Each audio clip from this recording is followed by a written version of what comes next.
Good morning and welcome to Parashat. 2012, a man by the name of Alex Sheen lost his father. And he went on to eulogize him by focusing not on really the negative, but on the positive.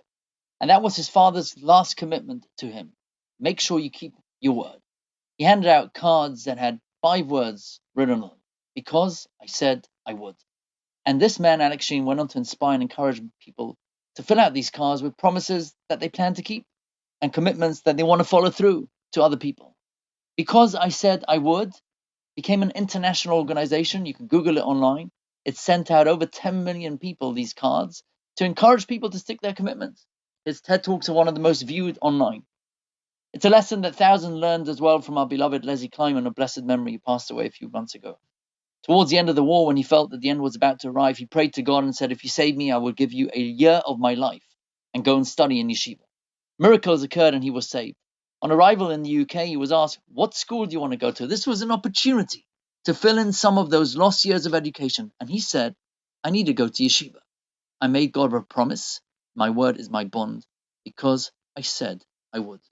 And in fact, Daf Yomi this week, for those that are studying it, the daily portion of the Talmud, focused on this idea of keeping your word and not delaying the fulfillment of your promises. Many characters are introduced to us in the book of Bereshit. Lot is one of those that's very difficult to grapple with, to understand, to comprehend. He makes terrible choices, yet always seems to be bailed out by Hashem, by Avram. In Lech Lecha this week, Abraham and Lot's shepherds get into an argument and dispute. So they decide to part ways. Avram did this ultimately to preserve peace. He didn't want to get into an argument. But the commentary Rashi explained that Lot was motivated by a deep desire to abandon the lifestyle of Abraham.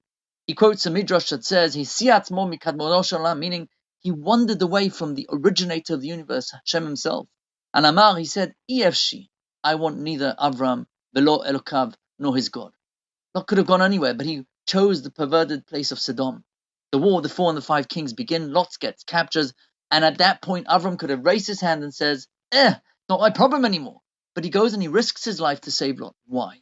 Why risk your life to save someone who rejected everything you stood for? So I saw on the in the book Ber Yosef by Rabbi Yosef Salant, who explains that before Avram left Lot, he said the following in the verse: Kol ha'aretz lefanea, the entire land is in front of you.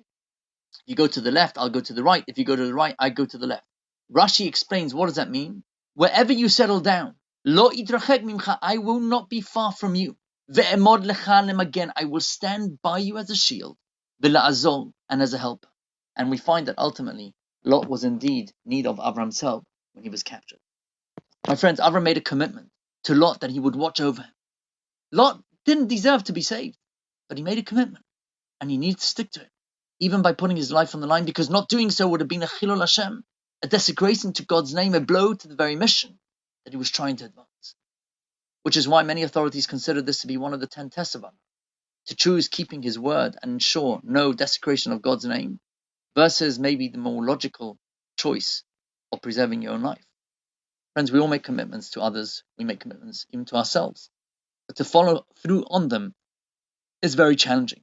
So many of us are overcommitted to so many things. Sometimes we forget that the commitments that we made are important to carry out, or we just abandon them. So I think before we make commitments, we need to think, can we do this? And if so, we need to ensure that those commitments are indeed fulfilled. Because I said I would is indeed a very Jewish teaching. Shabbat Shalom.